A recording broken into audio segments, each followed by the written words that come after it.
Hey everyone, and welcome back to News to Astonish, where we discuss comics, movies, games, and more. Here to talk to you about more Spider-Man No Way Home, and specifically the inside of how this movie was made. Talking about, of course, spoilers, so if you have not seen Spider-Man No Way Home, now's your chance to click away because I will be talking about spoilers.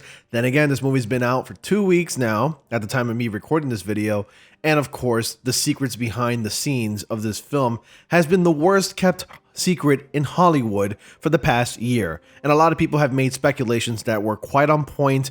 A lot of sources were available to us to talk about these sort of speculations. And if you guys want to know what I'm talking about, spoiler alert, I'm talking about the appearance of Andrew Garfield and Tobey Maguire in Spider-Man No Way Home. And of course, the title refers to the Secret Stars, talking about Tobey Maguire and Andrew Garfield, if you haven't figured that out already. So anyways, welcome to the channel. Before we get into the whole details behind the scenes and how this movie was made and how this film was shaped by those two gods, I'm just going to call them goats, whatever, those two goats.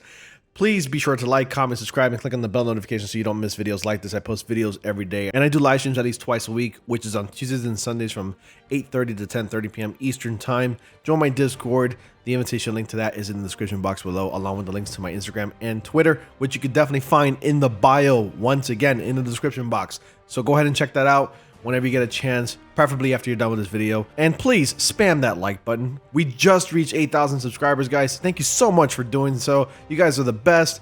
Without further ado, let's talk about the details here. So this is coming from The Hollywood Reporter, where screenwriters Chris McKenna and Eric Sommers really reflect on working on with its mysterious protagonist and dive into the biggest twists of the billion-dollar grossing superhero film. No one knows the characters as well as, or gives as much thought to the characters as someone who has to then embody it and then sell it. Even after penning a pair of increasingly ambitious Spider-Man movies, No Way Home presented a multiverse's worth of challenges for screenwriters Chris McKenna and Eric Sommers. The duo weaved together a script that combined 3 generations of Spider-Man films with their ideas, along with the behind-the-scenes negotiating from executives, helping convince retired Spidey actors Tobey Maguire and Andrew Garfield to suit up as Peter Parker once again. And by December 2020, Maguire and Garfield were both secretly signed on to the project, but had yet to receive any scripts. There's actually a reason why we never ever had official confirmation whether Andrew and Tobey had signed on to do this movie and to come back as Spider-Man Peter Parker.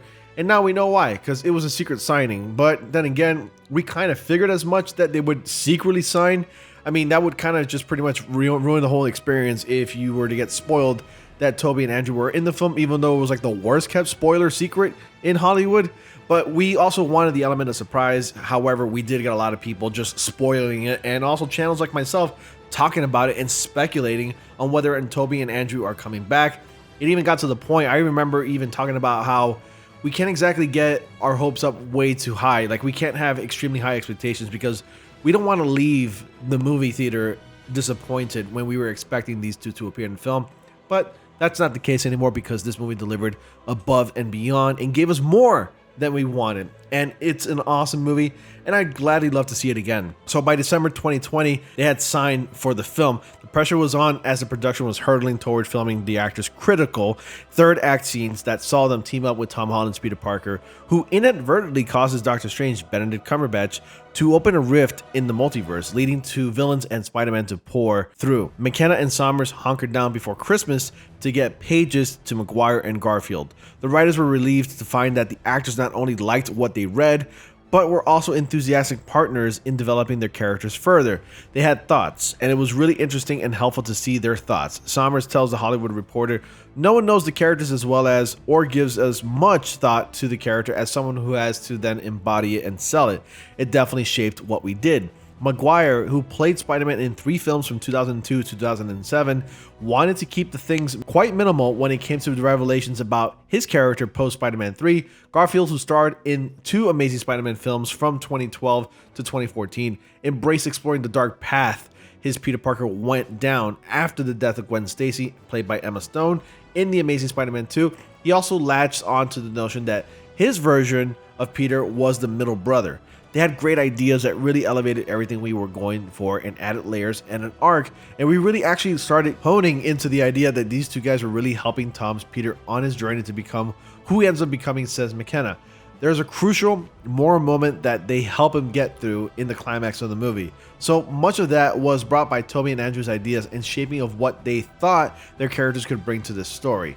Director John Watts' No Way Home has been a resounding success, one unprecedented in the age of the coronavirus pandemic. The Sony and Marvel Studios co-production has earned more than $1 billion globally and $500 domestically, and the highest in Sony history. The team behind the film is even launching a Best Picture Oscars campaign.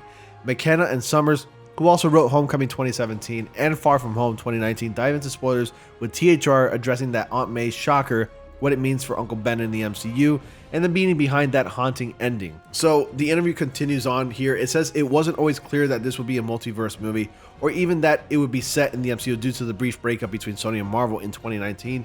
Tom Holland said a Kraven the Hunter pitch was among the possibilities. How many iterations were you involved with before landing on the multiverse? Which is actually kind of true. Real quick before I continue with this interview, this movie was going to be an entirely different movie, and it was going to involve Kraven the Hunter, which is something I would have been interested in seeing, but perhaps something like that could be saved for Spider-Man 4 in the MCU, or right after we get Kraven the Hunter. So assuming that Kraven the Hunter will be an MCU film, which probably won't, it'll probably be a Sony film. And I think Kraven the Hunter will probably be the best villain for Andrew Garfield's Spider-Man if he gets another Amazing Spider-Man movie or even a reboot. I actually got some videos in the works that I really want to talk about, including a potential reboot for Andrew Garfield's Spider-Man, which is something else. I'll get into that in just a bit, later on, tomorrow at least. I'll be posting a video talking about that. But continuing with the article, Chris McKenna says that he feels like there's always a Kraven the Hunter pitch. He laughs, even on movies that aren't Marvel movies, where like, what if Kraven the Hunter showed up? Eric Sommers, we were pitching a romantic comedy and we were like, what if Kraven the Hunter shows up? And he laughs as well. So back to McKenna, once Sony and Marvel hammered everything out, we were like, okay, we've got the team back together. What are we doing now with this giant reveal in Far From Home in which Peter Parker's identity is made public? We started playing around with what different ways that fallout could affect our character. The idea of It's a Wonderful Life. What if he somehow made a wish? I guess it would have to be Doctor Strange. There's a way to put the genie back in the bottle. That opened up a few different stories, avenues we started exploring. I think there were certain people who were like, oh, it'd be really fun if eventually we could tease these characters from the past movies. And then I think it was one of our chief gods of our universe saying, what if that's the end of Act 1? Stop hoping for a tag that teases it. What if we just did it and we are like, oh, okay.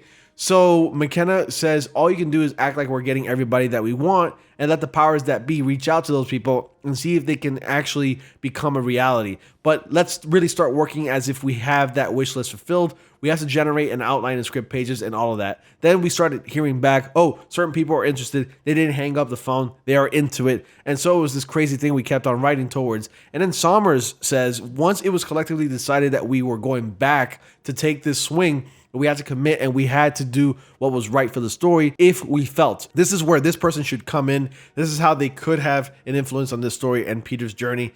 This would be the right place. Let's write it to have this person. If it doesn't work out, then obviously we'll scramble. A lot of times when you have a creative constraint put on things, it ends up leading to some creative workarounds and decisions. We had to plan optimistically and it worked out.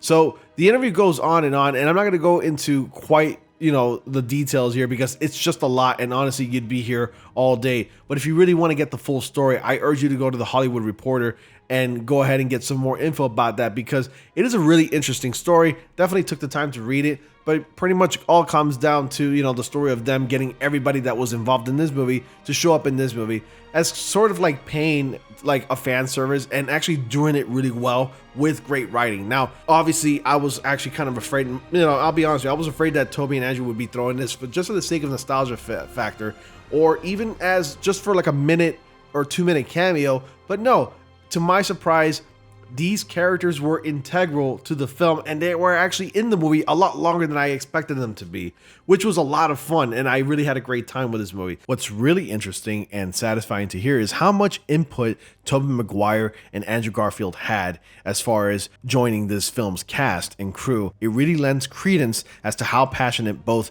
Tobey Maguire and Andrew Garfield are about Spider-Man. Let me know if you liked the film. Comment down below with your thoughts about the movie if you've seen it. If you haven't seen it, and you're still here when I gave you plenty of time to click away from this video because I gave you a warning that there's going to be spoilers, what are you doing here? Go see the movie, and I'm sorry that I spoiled you even though I warned you at the very beginning of this video. So anyways, thank you all so much for watching. Be sure to like, comment, subscribe, and click on the bell notification so you don't miss videos like this. And I'll see you all in the next comic panel.